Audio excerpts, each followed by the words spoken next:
नमस्कार, स्वागत है साहित्यिक झरोका चैनल पर। आज हमारा जो प्रश्न है वो है राष्ट्रीय स्वतंत्रता आंदोलन एवं भारतीय भाषाएं, कि जब राष्ट्र में स्वतंत्रता आंदोलन चल रहा था तो भारतीय भाषाओं की क्या भूमिका थी, इसके बारे में हम जानेंगे।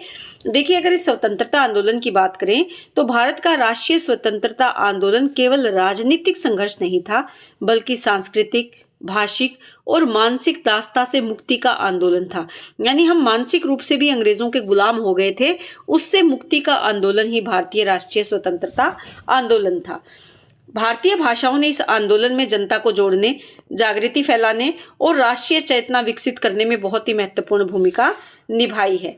आप चाहें तो इस भूमिका को थोड़ा सा और बढ़ा सकते हैं, लेकिन समय का अभाव और पीपीटी के हिसाब से मैंने इतना ही डाला है। यहाँ पर अगर भूमिका की बात करें तो सबसे पहले स्वतंत्रता आंदोलन में भाषा का क्या महत्व है, इसको हम जानेंगे। जनता से प्रत्यक्ष संवाद। देखिए, अंग्रेजी जो थी वो सीमित वर्ग की भाषा थी, जबकि भारतीय भाषाओं ने आंदोलन को गांव-गांव और आम जनता तक पहुंचाया, क्योंकि इसके माध्यम से जो हमारी स्वयं की भारतीय भाषाएं थी उसके माध्यम से सामान्य जनता से भी संवाद हो रहा था, उससे संपर्क स्थापित किया जा सकता था बहुत ही आसानी से। दूसरा, राष्ट्रीय एकता का माध्यम। भाषा ने विभिन्न प्रांतों, धर्मों और वर्गों को एक साझे भावात्मक धागे में बांधा था। तो इसीलिए भी अगर देखें तो राष्ट्रीय एकता को स्थापित करने में भी भाषा, जो उस समय भाषा चल रही थी या हमारी जो भारतीय भाषाएं थी, उन्होंने महत्वपूर्ण कार्य किया। सांस्कृतिक पुनर्जागरण का भी कार्य भाषा के द्वारा हुआ। भारतीय भाषाओं के जो साहित्यकार थे, कवि और पत्रकारों ने स्वाधीनता के लिए जन जागरण किया, लोगों को जगाने का काम किया। किसके लिए? स्वतंत्रता के लिए। भाषाओं के माध्यम से राष्ट्रीयता और स्वयं की भावना को उन्होंने मजबूत करने का काम किया। अपने साहित्य के, अपनी कहानियों के माध्यम से, अपने नाटकों के माध्यम से, अपने कविताओं के माध्यम से या पत्रकारों में छपने वाले लेखों के माध्यम से अपनी संस्कृति को दोबारा से जगाने का प्रयास उन्होंने किया। स्वतंत्रता आंदोलन में भारतीय भाषाओं की भूमिका की अगर बात करें तो भारतीय भाषाओं में पत्र पत्रिकाओं का उदय, यानी जो पत्र पत्रिकाएं छप रहे थे वो किस भाषा में छपे? भारत की भाषाओं में। जिसमें हिंदी में अगर देखें तो जो पत्र छप रहे थे, सरस्वती पत्र है, प्रताप है, आज है, भारत भूषण है। बंगाली में बंग दर्शन और संध्या नामक पत्र छप रहे थे। मराठी में केसरी, जो कि लोकमान्य तिलक के द्वारा छापा जा रहा था। तमिल में स्वदेश मित्रन, उर्दू में अल हिलाल, अल बलाग, ये मौलाना आजाद के द्वारा छप रहे थे। तो ये पत्र जनता में राजनीतिक चेतना फैलाने में सबसे महत्वपूर्ण साधन बन रहे थे, क्योंकि पत्रों के माध्यम से जो लोग स्वतंत्रता आंदोलनकारी थे वो अपने विचारों को आसानी से सामान्य जनता तक पहुंचा पा रहे थे। दूसरा, भाषाई रूप से जन जागरण। गांधी जी ने हिंदी और गुजराती को जनसंपर्क का प्राथमिक माध्यम बनाया। तिलक ने मराठी में गणपति उत्सव और शिवाजी उत्सव के माध्यम से राष्ट्रीयता जगाई। बंगाली भाषा में बंकिम चंद्र के द्वारा वंदे मातरम राष्ट्रीय गीत बनाया गया। अनेक प्रांतीय भाषाओं में देशभक्ति गीतों और नाटकों का सृजन हुआ, जिससे कि लोगों को जागृत करने का प्रयास किया गया। गांधी जी और राष्ट्रभाषा का विचार। गांधी जी का ये मानना था कि जनता की भाषा ही राष्ट्र की भाषा होनी चाहिए, इसीलिए उन्होंने हिंदी को राष्ट्रभाषा बनाने के लिए काफी प्रयास किए। उन्होंने हिंदी को राष्ट्रभाषा और भारतीय भाषाओं को राष्ट्र की आत्मा का आधार भी बताया है। तो गांधी जी और राष्ट्रभाषा का विचार भी भाषा को पूर्ण सशक्त बनाने में या उस समय के आंदोलन में अपनी महत्वपूर्ण भूमिका निभाने में पूर्णतः प्रयासरत रहे। भारतीय भाषाओं पर अंग्रेजी का प्रभाव और प्रतिरोध। अंग्रेजी शिक्षा ने भारतीय भाषाओं को पीछे धकेला। आंदोलनकारियों ने इसका विरोध करते हुए भारतीय भाषाओं के साहित्य, शिक्षा और राजनीतिक भाषणों, जन आंदोलनों में इनका प्रयोग बढ़ा दिया, क्योंकि वो अंग्रेजी भाषा का विरोध कर रहे थे।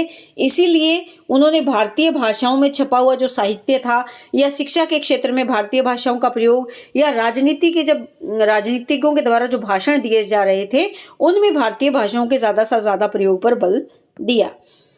एकता की भाषा का प्रश्न। विभिन्न प्रांतों की भाषाओं में भिन्नता थी, लेकिन आंदोलन में हिंदी को एक संपर्क भाषा के रूप में स्वीकार किया गया। इससे क्या हुआ कि राष्ट्रव्यापी संवाद आसान हुआ, यानी संपूर्ण राष्ट्र के बीच में आपसी बातचीत का जो काम था वो आसान हो गया और लोग एकता के सूत्र में बंधे। तो ये हमने किसके पॉइंट किए, स्वतंत्रता आंदोलन में भारतीय भाषाओं की क्या भूमिका थी। पहली तो भारतीय भाषाओं में पत्र पत्रिकाओं का उदय हुआ। दूसरा, भाषाई रूप में जनजागरण हुआ।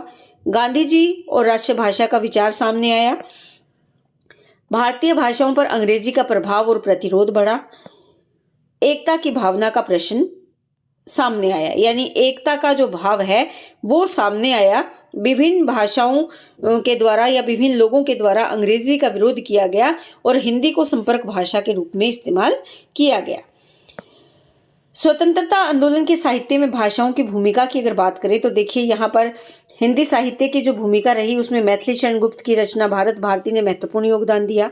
जैनेन्द्र अज्ञे और प्रेमचंद ने संघर्ष, किसान जीवन, सामाजिक चेतना का चित्रण अपने लेखों, अपनी कहानियों और अपने काव्य के माध्यम से किया है।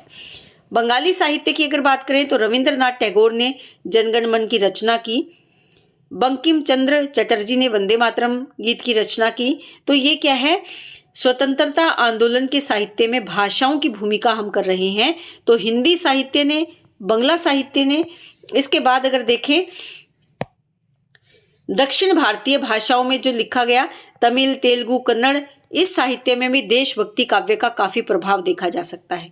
उर्दू साहित्य की अगर बात करें तो जोश मलिहाबादी, फिराक गोरखपुरी, अकबर इलाहाबादी देशभक्ति को शायरी का विषय इन्होंने बनाया, जिससे कि लोगों को प्रेरित किया जा सके। भारतीय भाषाएं और राष्ट्रीयता का निर्माण, सांस्कृतिक अस्मिता, यानी भारतीय भाषाओं ने लोगों को आत्मसम्मान, स्वत्व और स्वतंत्रता की लौ जगाने का काम किया। संवाद के द्वारा संगठन बनाने का काम किया। इसी ने आंदोलन को जन आंदोलन भी बनाया। मानसिक उपनिवेशीकरण का रूप सामने आया, यानी भारतीय भाषाओं के प्रयोग से अंग्रेजी श्रेष्ठता की जो मिथ्या छवि थी उसको तोड़ने का काम भी इस समय होने लगा। तो भारतीय भाषाएं किस प्रकार से राष्ट्र का निर्माण कर रही थी, एक तो संस्कृति को बचाकर, दूसरा लोगों में आपसी संवाद बनाकर और एक गुट के रूप में, संगठन के रूप में लोगों को इकट्ठा कर रही थी। और जो मानसिक उपनिवेशीकरण का प्रभाव देखने में आ रहा था, यानी मानसिक तौर पर जो हम उपनिवेश के प्रभाव में आ गए थे, गुलामी की जंजीरों से जकड़े गए थे, उसमें उपनिवेशीकरण यानी अंग्रेजों से हम श्रेष्ठ हैं, इस प्रकार की छवि सामने आने लगी। तो निष्कर्ष तौर पर हम कह सकते हैं कि भारतीय भाषाएं राष्ट्रीय स्वतंत्रता आंदोलन की आत्मा थी। इन्हीं के माध्यम से जन जागरण हुआ, देशभक्ति फूलित हुई, राष्ट्र को एक नई पहचान मिली और भारतीयता का भाव भी लोगों में निर्मित हुआ। इस प्रकार भारतीय भाषाओं ने स्वतंत्रता आंदोलन को जन आधारित, सांस्कृतिक और अखिल भारतीय स्वरूप प्रदान करने का कार्य किया है।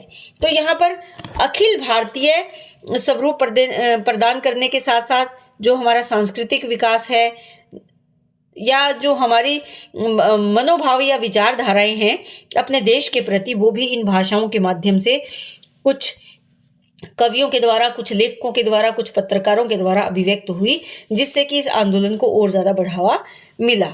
तो उम्मीद करती हूँ कि स्वतंत्रता आंदोलन में जो भारतीय भाषाएं हैं उनका किस प्रकार से योगदान रहा, ये आपको बहुत अच्छे से समझ में आया होगा।